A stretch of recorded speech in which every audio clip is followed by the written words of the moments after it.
Hola, bienvenidos a un nuevo episodio de Academia EPI ILD. Hoy vamos a tener una conferencia de un poco de función pulmonar y un poco de tomografía computada. Quédate porque vamos a presentar casos clínicos desafiantes y creo que te va a servir mucho esta información. Avancemos. Muy bien, el título de esta conferencia es Función pulmonar y tomografía computada, decodificando el pulmón en las enfermedades autoinmunes. Y vamos a hablar un poco de la importancia de reconocer patrones en los estudios de función respiratoria y reconocer patrones en la tomografía computada. Y a partir de ahí es donde nace el inicio del diagnóstico de la enfermedad pulmonar intersticial.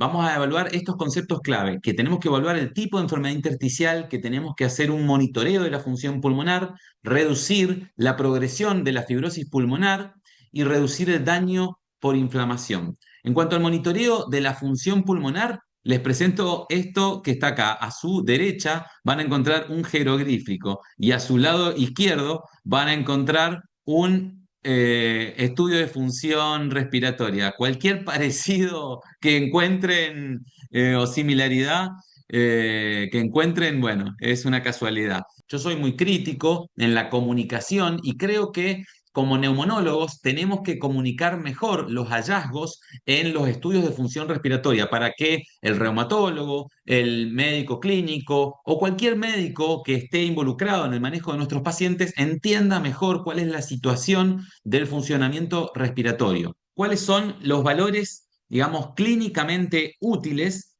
Tenemos que siempre tener en cuenta la capacidad vital forzada, el volumen expiratorio forzado en el primer segundo, la relación entre el BEF1 y la capacidad vital forzada, el volumen residual, la capacidad pulmonar total y la DLCO, si tenemos la DLCO corregida de la hemoglobina, mejor. Entonces fíjense que esos son los valores más importantes a tener en cuenta de todos esos números que veíamos recién.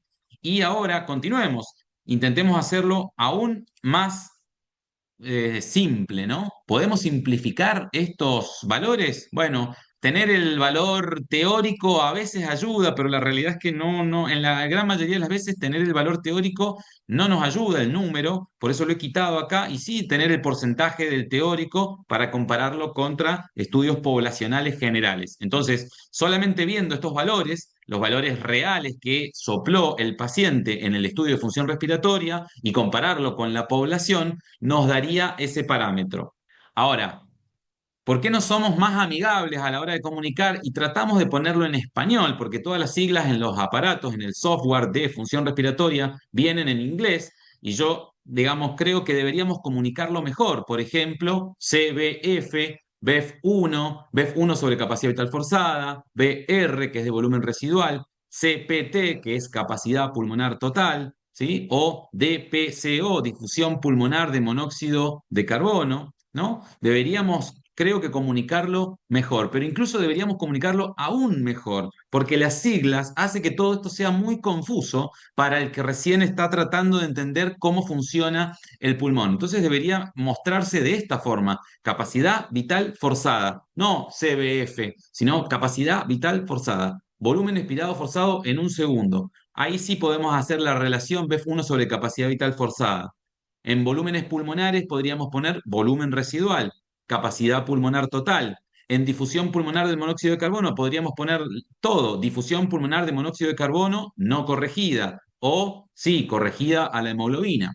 Y la realidad es que la mayoría de los estudios, los trials que demuestran beneficio de la aerosol terapia en pacientes que tienen obstrucción o que demuestran beneficio en pacientes con enfermedad intersticial, demuestran los beneficios en mililitros, no en litros. Entonces, creo que deberíamos poder comunicarlo también en mililitros. Entonces, capacidad vital forzada, 1220 mililitros. Volumen expiratorio forzado en un segundo, 1010 mililitros. Volumen residual, 1630 mililitros. Capacidad pulmonar total, 2810 mililitros. Porque después haríamos el estudio comparativo con el siguiente estudio del paciente y podríamos comparar si aumentaron los mililitros, bajaron los mililitros de una forma más rápida, sin perder tanto tiempo, tratando de entender qué significan las siglas que están en inglés y que están en litros. Y nosotros tenemos que entenderlas en español, en mililitros, en la vida real, aplicándola en el paciente. Bueno, entonces un informe más amigable podría ser de esta forma. que dijera, por supuesto, tiene que haber una interpretación, tiene que haber un informe de un neumonólogo, por ejemplo, estudio de función respiratoria que demuestra un patrón de tipo restrictivo, de grado severo, el intercambio gaseoso medido mediante difusión de monóxido de carbono está disminuido en grado moderado. Los hallazgos son compatibles con el diagnóstico que refiere la paciente de neumonía intersticial no específica, en este caso asociado a una esclerosis sistémica. Bien, y ojalá tengamos esto, ¿no? Que es como Champollion, la piedra de Rosetta, que es justamente el desciframiento de la escritura jeroglífica. No sé si ustedes recuerdan que alrededor de 1800 Champollion descubre la piedra del Rosetta, que estaba escrita en tres idiomas, uno de ellos era el jeroglífico, y a partir de ahí fue el inicio de entender los jeroglíficos y empezar a entender la cultura egipcia, ¿no? Porque hasta ese momento no los entendían y no tenían como una forma de interpretar y de entender toda la información que estaba escrita de la cultura egipcia. Ojalá a partir de estos años empecemos a cambiar la forma en que comunicamos los neumonólogos nuestros informes de función respiratoria hacia el resto de las especialidades. Bueno, siguiendo en esta introducción, yo le quiero remarcar la importancia del monitoreo de la función pulmonar. Ustedes saben que los pacientes con enfermedades pulmonares intersticiales tienen que hacer un monitoreo muy estricto cada 4 meses, cada 6 meses, según la guía. Los parámetros más importantes a hacer el seguimiento es la capacidad vital forzada, la DLCO y también los valores del test de marcha de 6 minutos. Les recuerdo que la capacidad vital forzada es el máximo volumen de aire exhalado después de una inspiración máxima y expresada en litros o, ¿por qué no?, en mililitros. El volumen expiratorio forzado en un segundo es el volumen de aire exhalado durante el primer segundo de la maniobra de la espirometría, expresado también en litros por convención internacional. Y la relación BEF1 sobre capacidad vital forzada es el cociente entre estos dos parámetros y es el primer parámetro que vemos a la hora de analizar los estudios de función respiratoria. Entonces acá vemos una curva de volumen-tiempo y vemos cómo el primer segundo de soplado del paciente nos marca casi el 80-90% de todo el aire que va a exhalar el paciente y luego sigue exhalando, pero no tanto en los 5 segundos restantes hasta que culmina la maniobra, por definición a los 6 segundos de máximo esfuerzo expiratorio. Ese es el BEF1 y cuando termina la maniobra, el máximo aire exhalado a los 6 segundos por convención se denomina capacidad vital forzada o FVC o CVF, dependiendo si está en inglés o en español.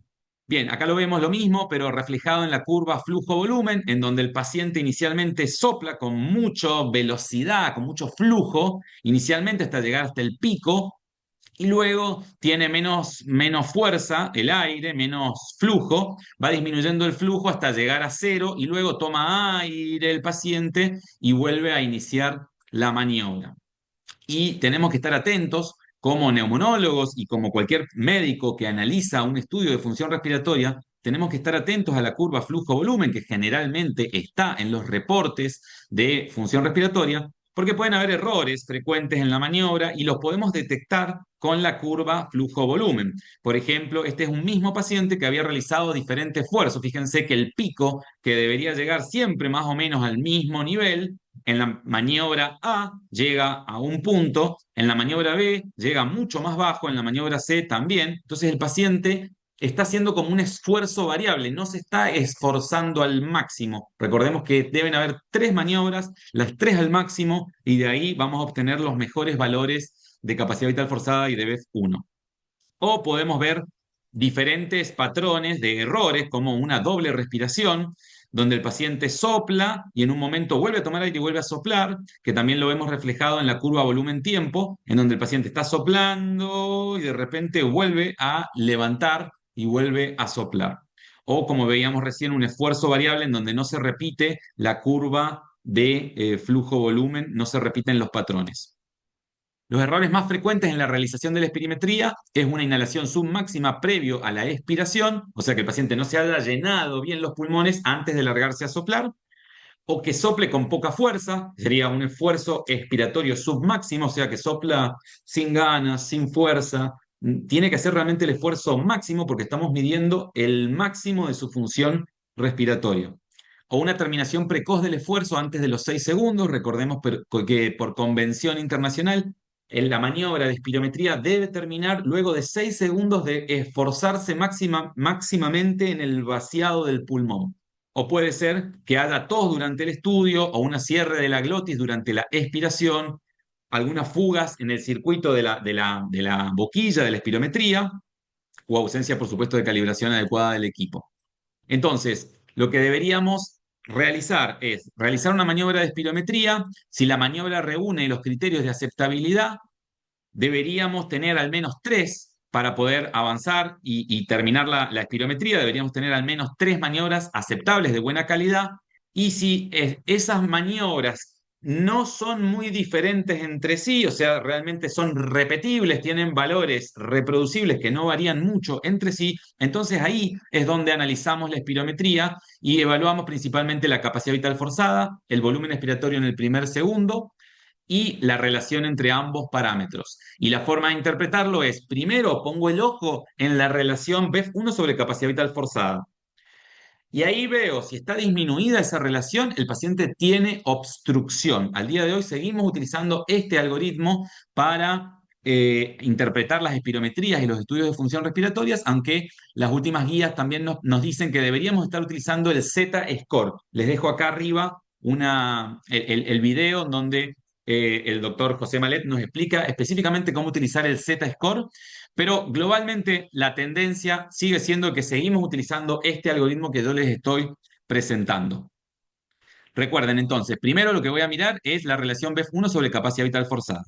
Si esa relación está disminuida, el paciente tiene obstrucción de las vías aéreas y veremos si es moderada, severa, leve, de acuerdo al grado de BEF1. En obstrucción miramos el BEF1. Y si la relación BEF1 sobre capacidad vital forzada está normal, bueno, el paciente puede tener o un patrón normal o un patrón restrictivo, dependiendo de si la capacidad vital forzada está disminuida. Si el paciente tiene un BEF1 sobre capacidad vital forzada normal y tiene una capacidad vital forzada normal, bueno, entonces se cierra que todo el estudio de función respiratoria está normal.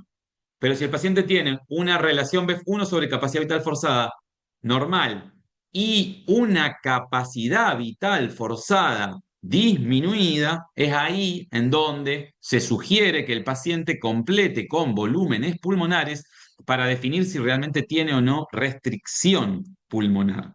Por lejos, estos son los cuatro patrones más frecuentes: que tenga una espirometría normal, que tenga una espirometría restrictiva, que tenga una espirometría con obstrucción o que tenga una obstrucción especial, una obstrucción de vía aérea superior con un patrón en cajón. Entonces, repasemos: que tenga un patrón normal, que tenga un patrón restrictivo, que tenga un patrón obstructivo o que tenga un patrón con un cajón, porque nos muestra que tenga, por ejemplo, una estenosis subglótica, una estenosis traqueal, bueno, un cuadro de vía aérea superior con un cuadro de obstrucción concreto de vía aérea superior. Bien, y eso que yo les comentaba recién era como la interpretación inicial de la espirometría. Los estudios de función pulmonar son mucho más complejos, incluyen volúmenes pulmonares que miden volumen residual, capacidad pulmonar total, y también tenemos la DLCO, difusión pulmonar del monóxido de carbono, que ahora les voy a ir presentando casos clínicos también respecto a eso. Pero también en esta evaluación del paciente con enfermedad pulmonar intersticial, nosotros tenemos que estar atentos al tipo de enfermedad intersticial. Y por lo tanto aparece el rol de la tomografía computada. Y yo les quiero hacer una pregunta. ¿Qué es lo primero que tienen que ver cuando les llega una tomografía computada? Bueno, ahora yo les voy a decir lo que yo veo, qué es lo primero que yo veo cuando vemos una tomografía computada. Acá, ahora yo les voy a mostrar esta tomografía computada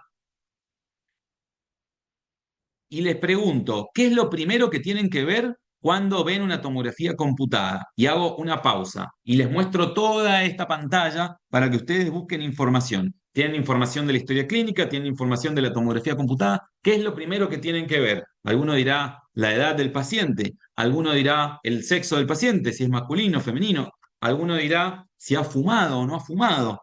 Bueno, yo les quiero cambiar el punto de vista. Lo primero que tienen que ver es que el paciente tenga una tomografía de buena calidad. Lamentablemente tenemos que estar siempre repitiendo esto por algún motivo. No estamos teniendo tomografías de buena calidad en Latinoamérica. Y fíjense esta tomografía computada que dice acá 5 milímetros.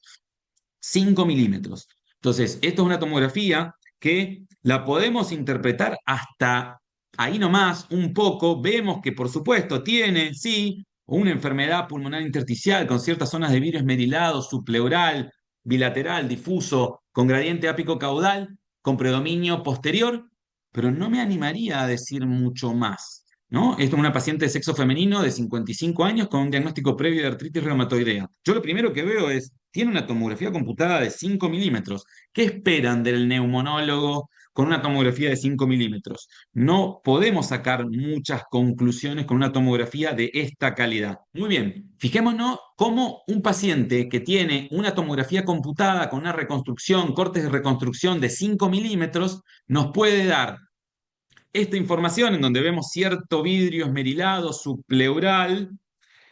No lo veo muy claro. ¿Qué más puedo interpretar? Pero fíjense que ya teniendo un estudio de 3 milímetros, ya me animo a decir que ese vidrio esmerilado se va abriendo y acá empiezan a ver algunas imágenes de menor atenuación subpleural. Fíjense con un corte de una reconstrucción de 2 milímetros en el mismo paciente. Vemos que se ven las bronquielectasias por tracción y se empieza a ver que todo este vidrio esmerilado no era todo inflamación. Y fíjense con un corte de 1 milímetro, cómo se ve bien claro que hay espacios aéreos, zonas de menor atenuación, zonas de bronquielectasias por tracción en este paciente, conformando un típico patrón de neumonía intersticial no específica, fibrótica, en un paciente con esclerosis sistémica, que además, como ustedes pueden ver, tiene dilatación esofágica. Entonces, lo que quiero remarcar es la importancia de frenarnos un poco a la hora de interpretar las tomografías computadas cuando tenemos una tomografía computada de mala calidad. Y esta es mi conclusión después de más de 10 años de experiencia en pacientes con enfermedades intersticiales. ¿Qué hacer frente a la epidemia de tomografías computadas de 5 milímetros?